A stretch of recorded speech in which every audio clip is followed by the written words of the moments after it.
Tayo po'y manalangin. Hallelujah, Lord. Panginoon Diyos, maraming salamat sa iyong pagbubusog sa aming mga espiritu sa oras na ito, Lord. Tunay nga na dakila kayong Diyos na patuloy na nagbibigay sa amin, Panginoon Lord, ng kasapatan sa lahat ng aming mga kakulangan, Panginoon Lord. At sa oras na ito, Panginoon, lubos kaming nagpupuri sa iyo dahil ang presensya mo ay ramdam namin, Panginoon Lord, na kumikilos sa banal na espiritu ay kanina pa nangungusap sa buhay ng bawat isa, Panginoon. Maraming salamat sa yakap na hindi mo, Panginoon Lord, ipinagkakait sa amin, Panginoon. Kaya hayaan mo, Panginoon Diyos, na lagi kang maitaas, mga purihan, mga parangalan sa aming kalagitnaan dahil kayo ang Diyos na kailanman, Panginoon Diyos, hindi nagbago at hindi nanawang mahalin at ibigin kami. Amen. Lord, hayaan mo, Panginoon Lord, na ma-enjoy namin ang pagkakataong ito, Panginoon Lord. Sa oras na ito, hayaan mo tayong dalawa. Ang bawat isa, Panginoon Lord, sa oras na ito, yung personal na humarap sa iyo, Panginoon Lord, makipagliig sa iyo, Panginoon Lord, nang kami lumakas, nang kami, Panginoon Lord, lumusog ang aming spiritual, Panginoon Lord, na kalalagayan. Dahil alam namin kayo lang ang makatutugon ng aming pangangailangan na ito, Panginoon. Yes, hallelujah.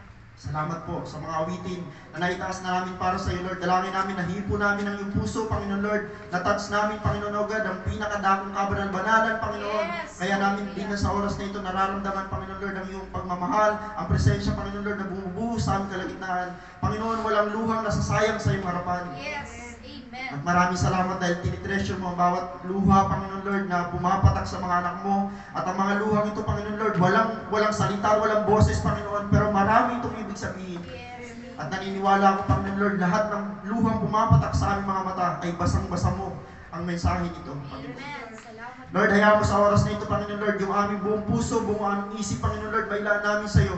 Makapangyarihan ang banal na salita mo, pag-aaralan namin sa oras na ito. At kailanman ang banal na salita mo, Panginoon Lord, ang patuloy na pupuno sa aming mga kakulangan spiritual, Panginoon. Salamat sa kabusugan, salamat sa kalakasan. Sambahin ang iyong banal na pangalan sa matamis na pangalan ng Panginoong Hesus. Amen. Hallelujah. Magkikalapan po natin ang Panginoon. Sarap sa pakiramdam na talagang tayo ay nakakapuri pa rin sa gitna ng pandemya, sa gitna ng mga protocol at iba't ibang uri ng mga patakaran. Walang nakakapigil sa atin na makapagpuri sa Panginoon. Dalangin ko na na-touch yung puso ng mga tao na nasa kanilang mga tahanan na nanonood. At maraming salamat sa Panginoon dahil hindi niya lagi pinagkakait sa atin yung pag-ibig niya. Marcos chapter 13 verse 31, mababasa po natin dito. Sabi dito mawawala ang langit at ang lupa, ngunit ang mga salita ko'y hindi magkakabula.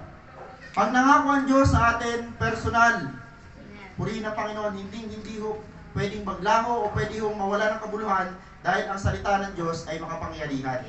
Ano ba?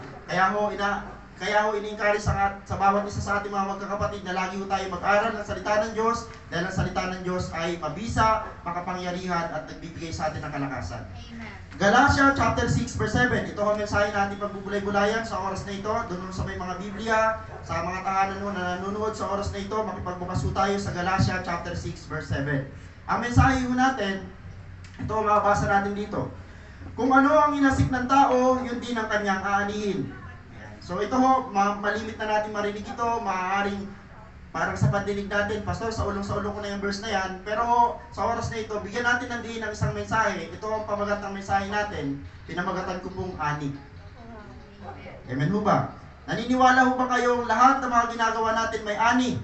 Amen.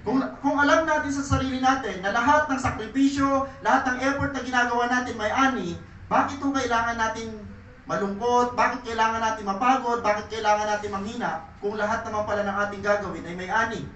So itong mensahe na ito, dalangin ko muli makapagpalakas sa atin, makapag-encouragement sa atin na magpatuloy sa ginagawa natin. Hindi pa man natin nakikita yung bunga, hayaan natin sa darating na mga susunod na araw, susunod na oras, laging tapat ang Diyos sa lahat ng mga gagawin natin, may ani ang bawat ginagawa natin. Amen po ba? Amen. So sana itong mensahe na ito ay tumimo sa puso natin at lalo makapagbigay sa atin ng kasipagan, lalo pang kauhawan o kainitan sa paglilingkod sa Panginoon. Lalo ngayong pandemya, napakasarap na maglaan ka ng panahon sa Diyos na nakakaalam ng sitwasyon natin.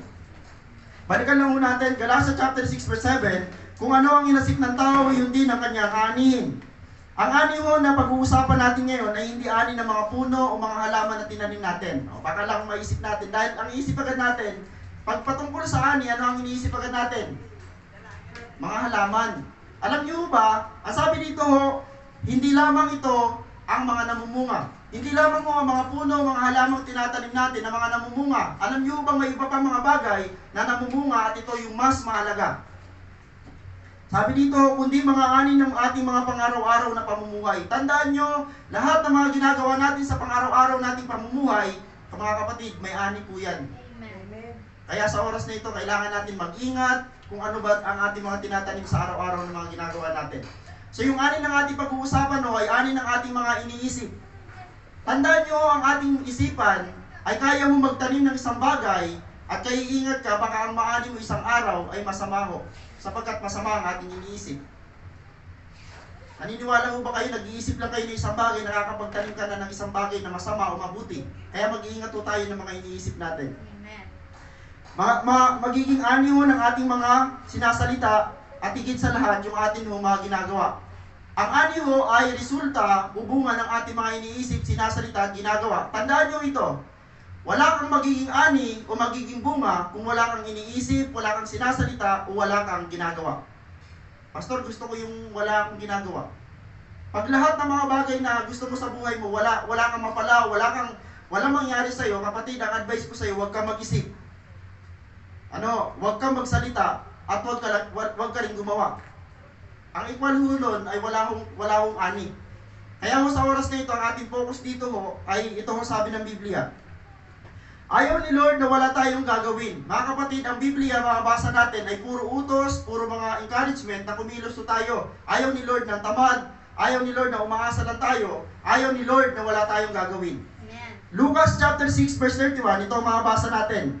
Gawin ninyo sa iba ang ibig ninyong gawin nila sa inyo. Ano ang gusto natin? Alam niyo, pag binasa niyo yan, pinagbulay-bulayan ninyo yan, Lord, pwede mo sabihin sa Panginoon, Lord, pwede mo naman sabihin, wag ninyong gawin sa iba ang ayaw ninyong gawin nila sa inyo. Pero bakit ito ang sinabi ng Biblia sa Lucas, gawin ninyo sa iba?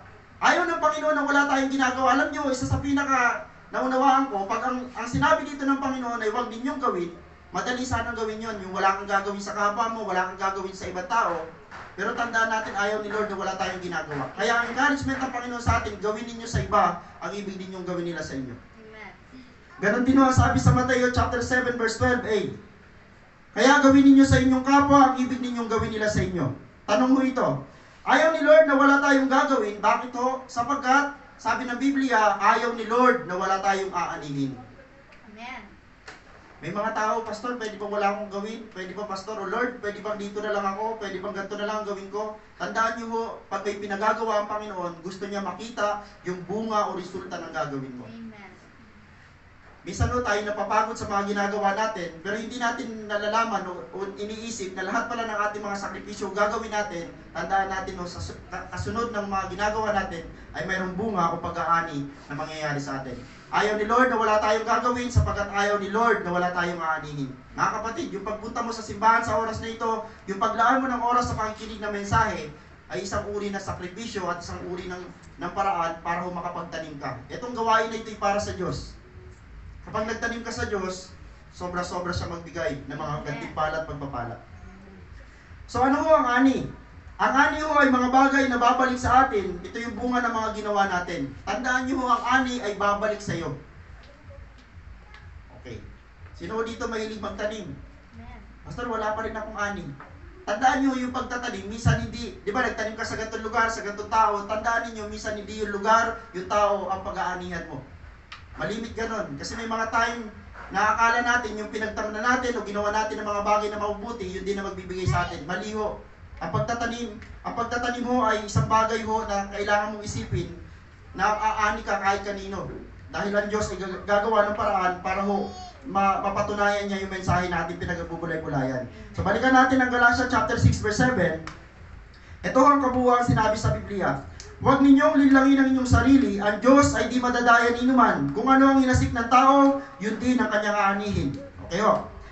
Nakasaad dito ang dalawang matibay na katotohanan. Ito ang sabi ni Pablo, pag binasa mo yung Galatia chapter 6 verse 7, may mabasa ka dyan dalawang matibay na katotohanan. Ano yung una? Ang Diyos ay di madadaya ni inuman. Walang taong nakapagdaya, walang taong nakapagloko sa Diyos. Bakit ho?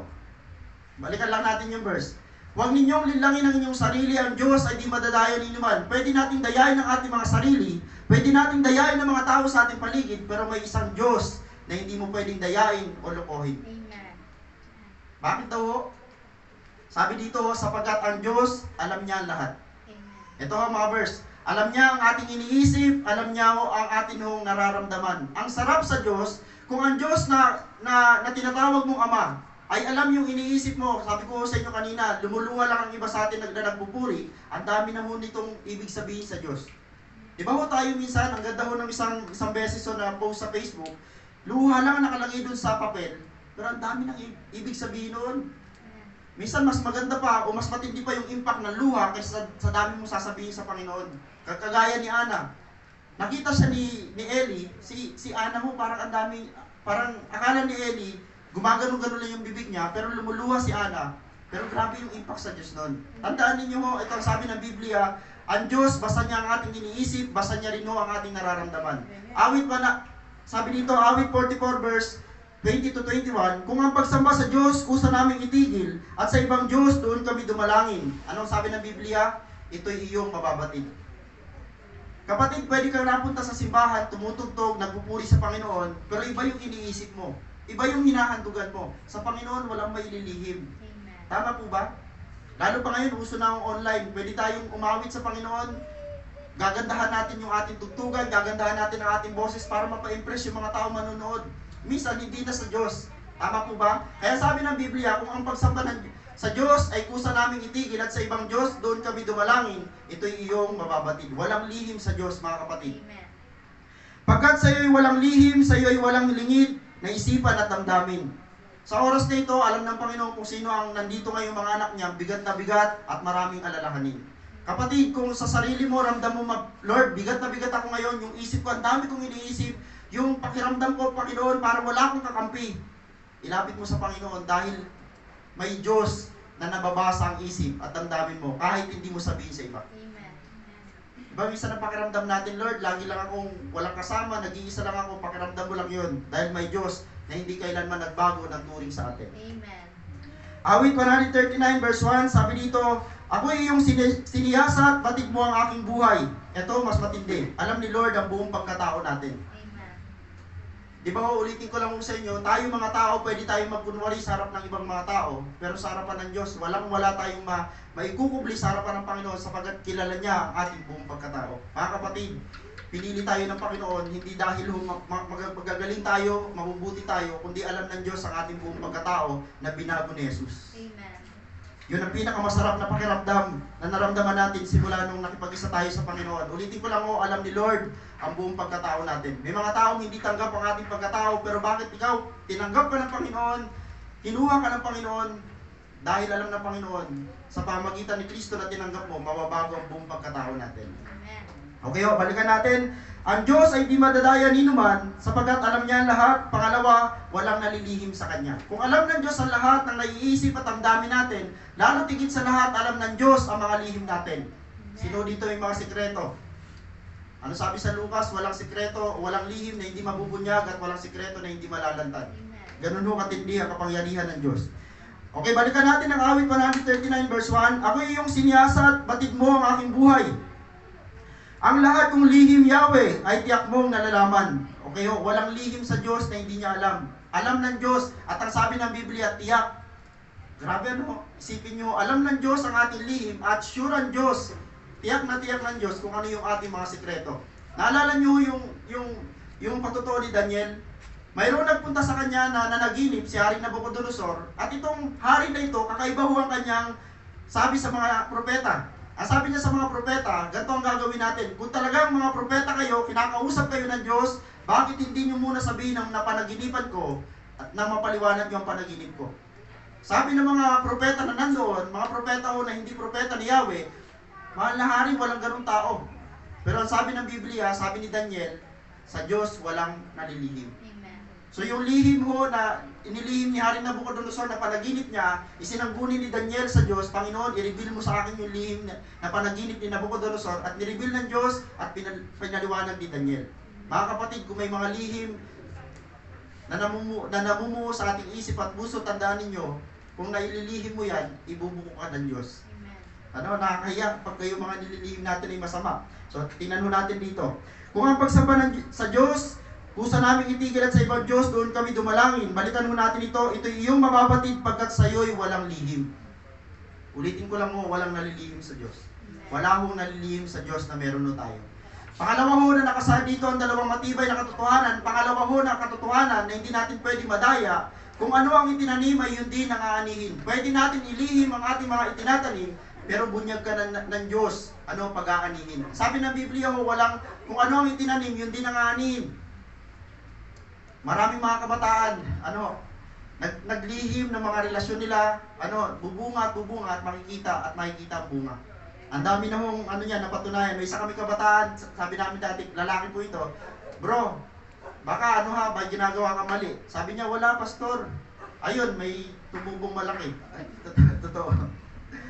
So, ibig sabihin, tandaan natin, pwede mong, sabi ng Biblia, dalawang bagay na matibay na katotohanan ang hindi mo pwedeng madaya. Una, ang Diyos, pangalawa yung ani. Hindi mo pwedeng madaya ang ani. Sapagkat kung ano yung ginawa mo, yun din ang gagawin sa iyo. Kung ano yung itinanim mo, yun din ang aanihin mo. Okay, huwag ninyong linlangin ang inyong sarili. Ang Diyos ay hindi madadaya ni naman. Kung ano ang hinasik ng tao, yun din ang kanyang aanihin. Walang makapagdadaya sa harapan ng Diyos dahil i-reveal niya yung ani ng ating mga itinanim. Okay, ito ang sabi dito.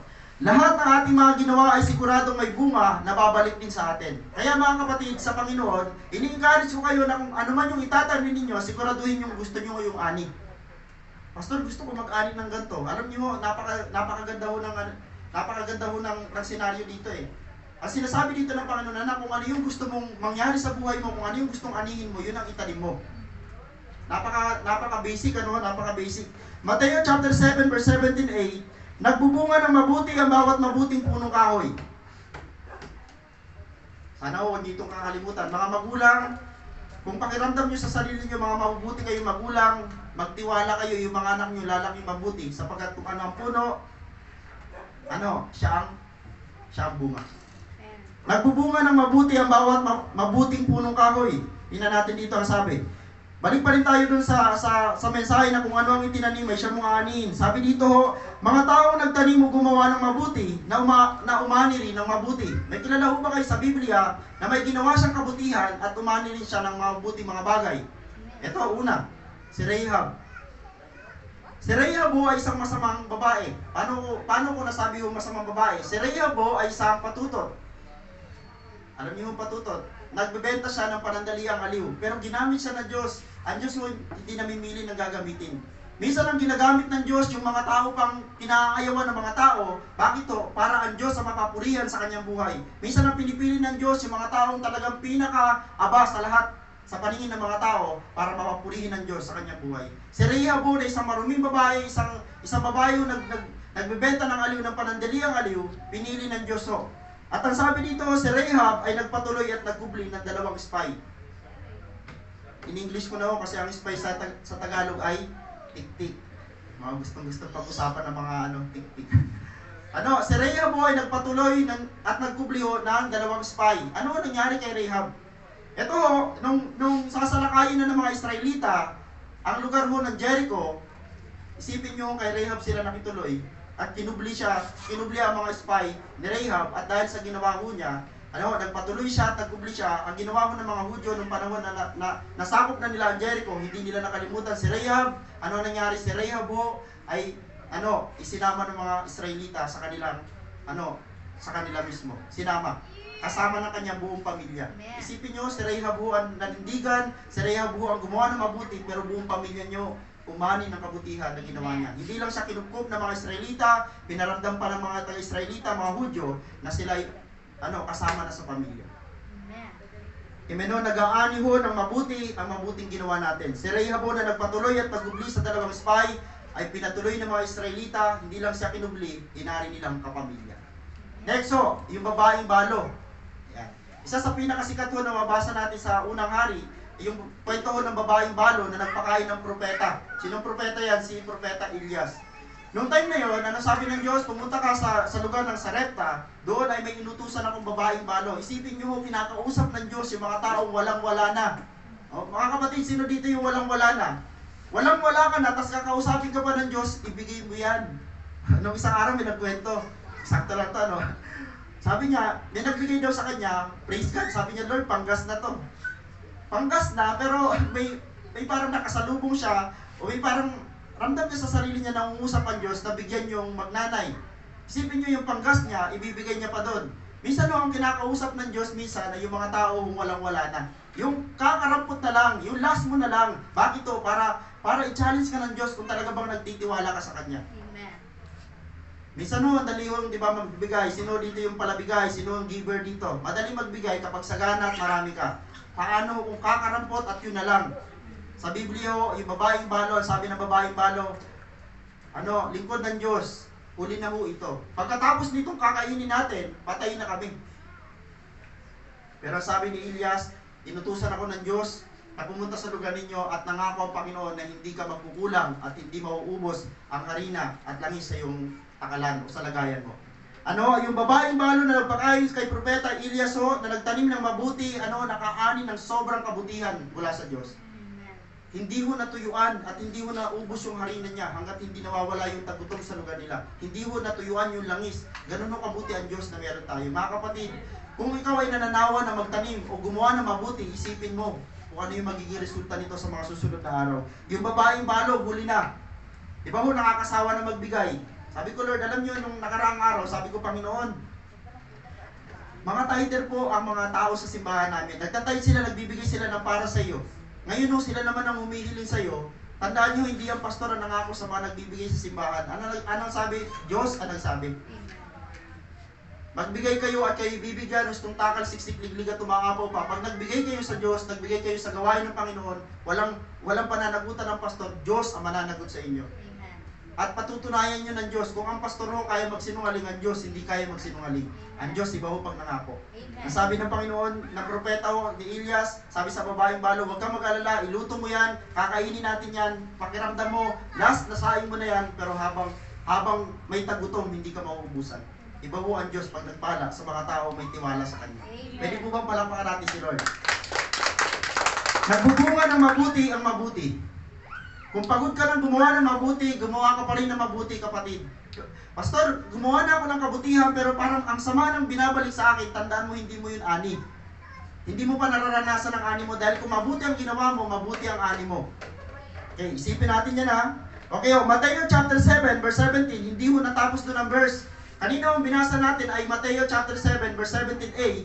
Ang karugtong nun ay ganito. Subalit nagbubunga ng masama ang masamang punong kahoy. Ito ho. Kanina pinag-aralan natin yung mga taong gumawa ng mabuti. Mga taong nagtanim na o gumawa ng masama na umani rin ng masama. Tandaan niyo kung ano ang tinanim, yun din ang ating aanihin. Naalala niyo si Jacob. Sino si Jacob? Siya si Israel. Si Jacob bata pa lang siya, may pagka tuso. O may pagka siya, may pagka-pasaysa na sa word, may pagka-traidor siya. O parang may pagka gusto niya, lagi siya may mga ginagawa si Jacob na mga bagay na pangit na ugali. Hanggang sa lumaki siya, ang problema nito, yung ugali niya masama, hindi sinupil ng kanya nanay, bagkus patuloy yun ng nanay na itinutolerate. Kaya lumaki si Jacob na pabori yung nanay. Okay si Jacob ay lumaki na nandaya o may pandaraya sa kanyang ugali. Tandaan nyo, dinaya niya sino? Dinaya niya yung kanyang tatay. Sino yung kanyang tatay? Si Isaac, dinaya niya at ng kanyang nanay. Nung panahon mamamatay na si Isaac, ano ang ginawa ho ng magnanay? Si Jacob at si yung nanay, nag-usap sila na na magsuot ng yung damit ho ni Esau para magmukha ho siyang mabalbon. Isang uri ng pandaraya na hindi ho naisip ni Jacob na isang araw mararanasan din niya. Tandaan nyo yung mga nagtatanim, minsan ang iniisip natin pag nagtanim tayo ng ganitong bagay, sa literal ho, ang iba ho, hindi nag-iisip na talaga makakaani sila dahil nag-iisip sila, may tagbagyo, may tagulan, basta nagtanim sila, ang kanila naiisip lang, basta ginawa ko itong bagay na to. Sa Biblia hindi, sure na sure sa Biblia, sure na sure pag may ginawa ka sa ibang tao, may ginawa ka na hindi maganda sa ibang tao, sa sarili mo, tandaan mo may balik dyan. Si Jacob ho na lumaki ho ng daya at lumaki ho ng tuso, ay nakasumpong o naka-encounter na magbibigay sa kanya ng kanyang ani. Sino? Yung tito Laban niya. Yung tiyuhin niya, si Tito Laban, Laban talaga to, mapaglaban. Yung tito niya ho ay dinaya ho siya. Ito natin nabasa na mayroong paglilihi ang mga hayop. So sa ako naniniwala sa paglilihi kasi nabasa ko sa Bible. So si Jacob ho, habang naglilingkod siya sa kanyang Tito Laban, ano nangyari ho? Kumukuha ho siya ng stick at ginagawa ho niya, may mga batik-batik para ho yung stick na makikita ng mga tupa, magiging kagaya ng kulay. Wow, may paglilinga. May mga gusto magkaanak na may batik-batik. Mag-ano ho kayo? Kuha kayo ng stick, tas ano. Pero ho, sa hayop po ito ha, hindi ko sinasabi ho sa mga tao ha, sa mga hayop, ginawa ni Jacob, nangyari ho. Sabi ni Laban, sabi niya nakakagulat to si Jacob. Matataba yung kanyang mga tupa, tas ang sa akin na hindi. Anong ginawa ho? Nagpanibago sila ng kontrata, nagpanibago sila ng usapan, hanggang sa dumating ho, nakita ho ni Jacob, ramdam ni Jacob, dinadaya na siya ng kanyang tito. Ano, hindi niya alam na yung unti-unti niyang pinaparamdam sa Panginoon yung ani niya, na ginawa niya, matagal na panahon na nangyari. Ano, at yung katusuhan, mas matindi pa ho yung katusuhan na naani niya sa kanyang tito. Tandaan nyo, yung mga tao nagtatanim ng masama, makaka-encounter sila at makakaani sila ng masama. Walang palya. Mag-isip po tayo. Pangalawa, si David ho ay nagtanim ho ng kahalayan, isang bagay at isang napakasamang bagay na magagawa ng isang tao may takot sa Diyos. Isipin nyo, si David na may takot sa Diyos, noong nakaraang linggo, pinag-aralan natin kung anong kahalayan ang ginawa niya. Alam nyo, dahil ang sabi ng Diyos, kung ano yung ginawa mo, ganun din ang gagawin sa'yo, hindi ho siya nakatakas sa ginawa ni Absalom. Nagtanim si David ho ng kahalayan at umani siya ng kahalayan sa kanyang panganay na anak. Si Absalom ho ay kuya ni Solomon sa ibang mga nanay. At si Absalom ho, lumaban niya kay David at talagang grabe ho. Gusto niyang patayin ang tatay niya para sa trono, para makuha niya ang trono. Ganong katindi ho ang nangyari ho dahil bakit ho sinumpa si David ng Diyos? Dahil sa ginawa niyang kahalayan. Tandaan ho natin, balikan lang natin itong mensahe, nagbubunga ng masama ang masama. Ito ang kabuuang sinabi sa Mateo. Nagbubunga ng mabuti ang bawat mabuting punong kahoy. Kaya kung may ginawa kang mabuti, abang-abang ka kapatid, darating ang panahon na magbibigay sa iyo. Noong nakaraang araw ho, nakaranas ho kami ng pagpapala galing ho sa Thailand. May nagpadala ho sa amin isang kaibigan, hindi ko na mabanggitin ang pangalan, si Ate Grace. Ay nabanggit, sorry. Sabi ko, Lord, salamat.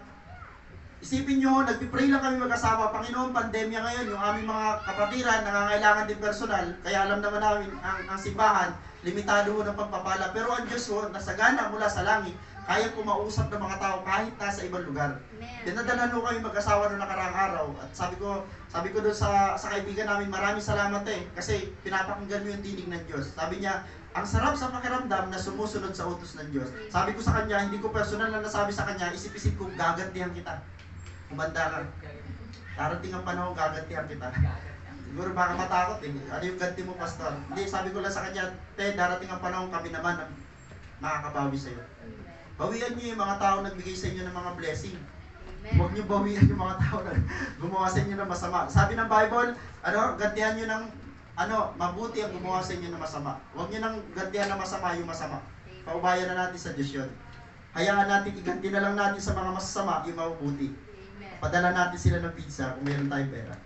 Nagbubunga ng mabuti ang bawat mabuting punong kahoy, subalit nagbubunga ng masama ang masamang punong kahoy. Kaya doon sa mga nagbi-bless at gumagawa ng mabuti, abang-abang ka na, darating na yung mabuting bagay na ginawa mo. At pangalawa, yung mga taong gumagawa ng masama, eto, pasensyahan, may masama ang mangyayari sa kanila.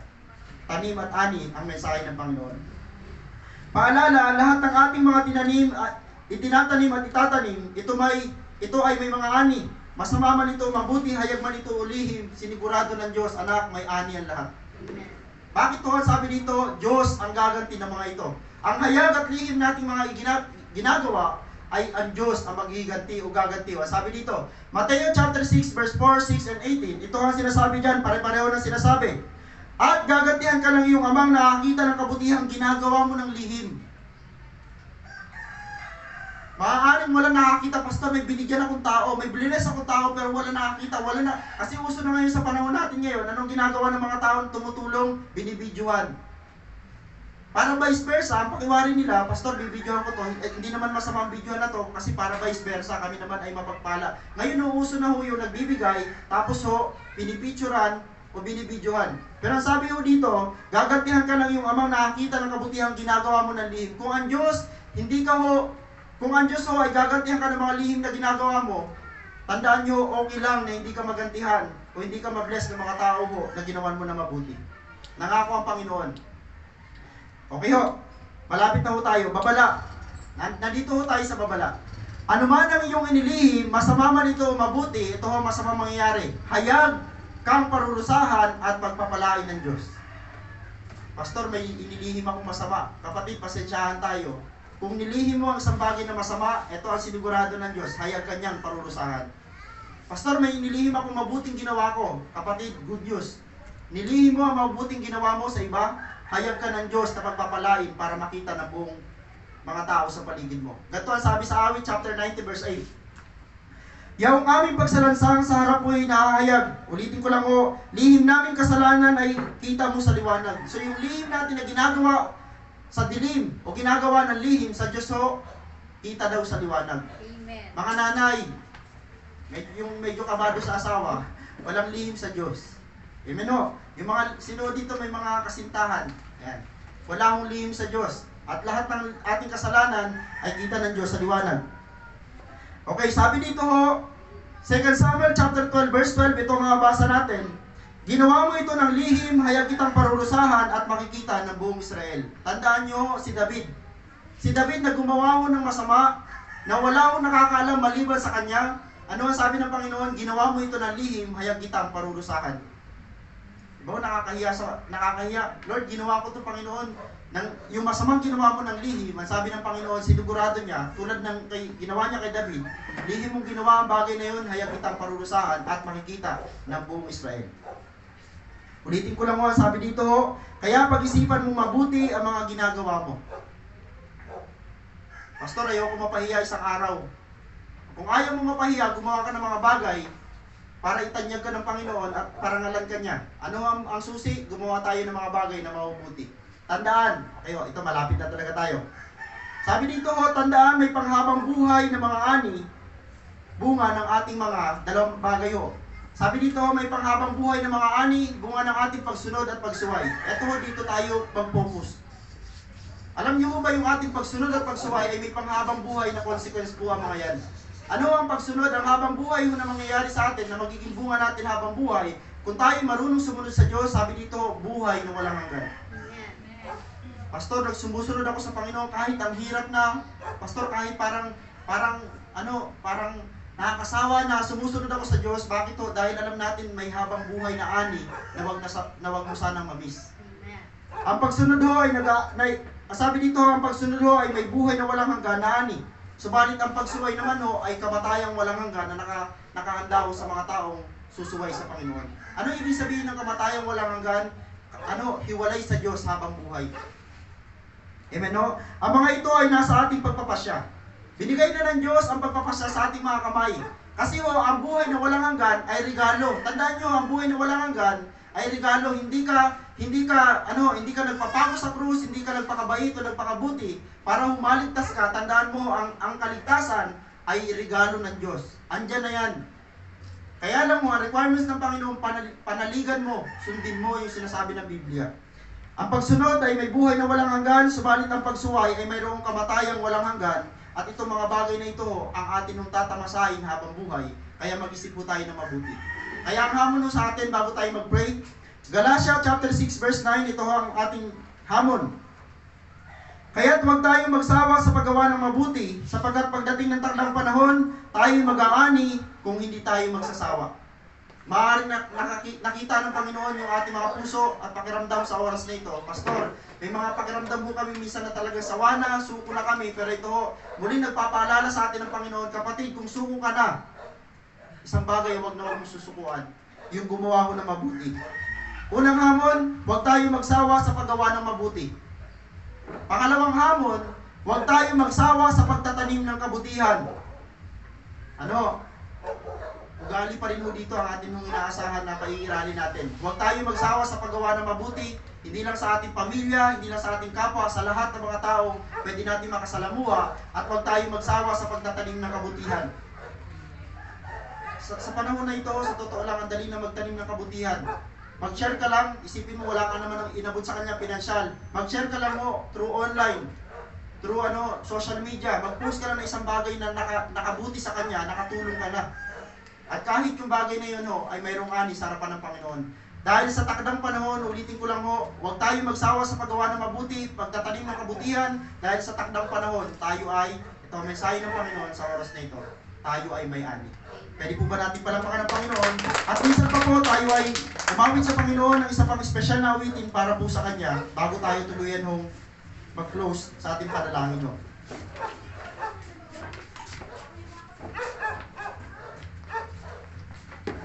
Hallelujah. Yes, Lord, hallelujah. Sige po, tayong lahat ay tumayo. Magbigay muli tayo sa Panginoon ng awitin at iparamdam natin sa oras na ito sa ating Panginoon na nagbigay sa atin ng isang espesyal na oras na ito. Nakarapat-dapat siyang makatanggap sa atin ng lahat ng papuri, lahat ng pasasalamat, lahat ng mga bagay na mabubuti sapagkat ang Diyos ay nagbigay sa atin ng sobra-sobrang kabutihan. Mga kapatid, sa oras na ito, dalangin ko na habang tayo minsan pangaawit sa Panginoon, gamitin mo ang pagkakataong ito. Gamitin mo ang oras na ito para mailaan mo sa Panginoon ang iyong personal na saloobin, personal na hinaing sa Panginoon. At kailanman na nangako ang Panginoon na hindi niya pahihindihan ang mga taong lumalapit sa Kanya. Hallelujah, Lord. Panginoon, salamat sa kapayapaan na inaidudulot mo sa aming mga puso, Panginoon. Kapayapaan, Panginoon Diyos, na alam namin kayo lang makapagbibigay. Kapayapaan, Panginoon Diyos, na kayo lang ang makapagdudulot sa amin, Panginoon. Kaya naman wala na kaming ibang hahanapin pa, Panginoon Lord. Wala na kaming ibang gagawin pa, Panginoon Lord. Kundi mamalagi, Panginoon Lord, sa presensya mo, mamalagi sa piling mo, dahil sa piling mo, sa presensya mo, may kalakasan at may tiyak na katagumpayan, Panginoon. Pinupuri kita. Pinasasalamatan kita, Panginoon Lord, sa isa pang napakalinaw na paalala mo sa amin, Lord. Hindi namin kayo madadaya kailanman at hindi namin kayang linlangin at dayain ang mga bunga ng aming mga ginagawa sa aming isip, sa salita at sa gawa, Panginoon Lord. Aani kami ng mga bagay na aming ginawa sa iyong harapan, maging sa mga tao sa aming paligid, Lord. Hayaan mo maging totoo kami sa iyong harapan. Hayaan mo maging todo kami, Panginoon Lord, sa paglilingkod sa iyo. Dahil sa oras na ito, Lord, hayag na hayag sa iyo, Panginoon Lord, ang aming mga kalagayan, Panginoon. Salamat sa kapayapaan na nagmumula sa iyo, Lord. Hallelujah.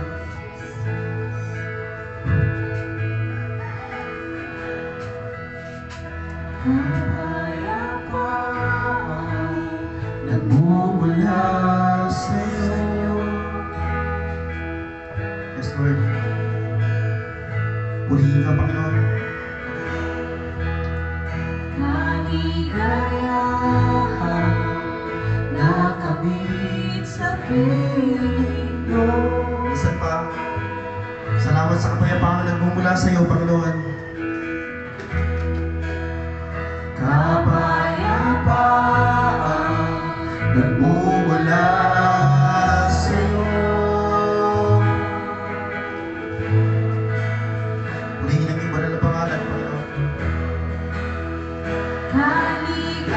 Kaligayahan nakabit sa piling mo.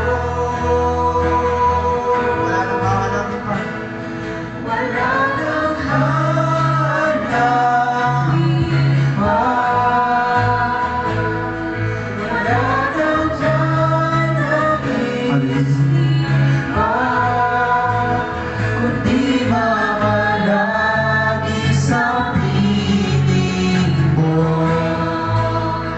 aming Ama. Isan pa. Kaligayahan, kapayapaan. Kapayapaan Salamat dahil nakatubog kami ng kapayapaan sa iyo, Panginoon. sa iyo. Purihin ang iyong banal na pangalan sa aming kalagitnaan, Panginoon. Kaligayahan. Kaligayahan nakabit sa piling mo. Wala nang hahanapin pa. Wala nang hanapisip pa. Kundi mamalagi sa piling mo, aming Ama.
kabutihan na lagi namin nararanasan, Panginoon. Sa oras na ito, Lord, hayaan mo patuloy kami magtanim ng mga bagay na mabubuti, hindi lang sa harapan mo, kundi lalo na tingin sa lahat sa mga taong nakapaligid sa amin, Panginoon. May mga panahon, Lord, na napapagod na kami. May mga panahon, Lord, na parang nananawa na kami, Panginoon.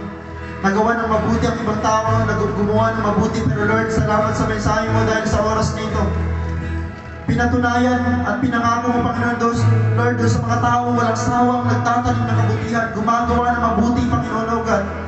Pinaalala mo sa amin at sinigurado mo sa amin, Lord, na lahat ng aming mga itatanim ay sigurado may anit, may balik ito sa amin, Panginoon.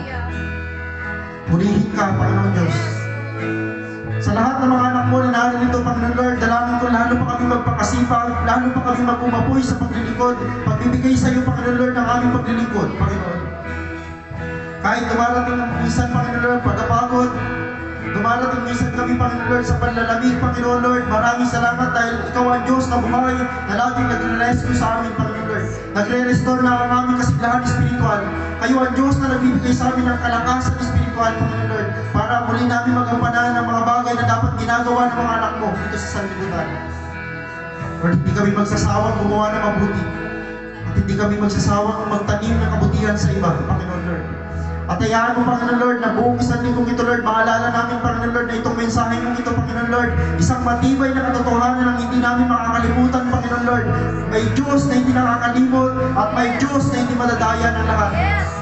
At may ani, Panginoon Lord, na magpapakita ng mga bagay namin, sekretong ginagawa namin mabubuti sa iyong harapan, Panginoon. At salamat, kayo na ang bahala, Panginoon Lord, na mag-bless sa amin sa panahon. Ang mga tao binibigyan namin, tinutulungan namin ay walang kakayanan magbalik sa amin, Panginoon. Kayo ang nagsabi, Panginoon. Purihin ang iyong banal na pangalan.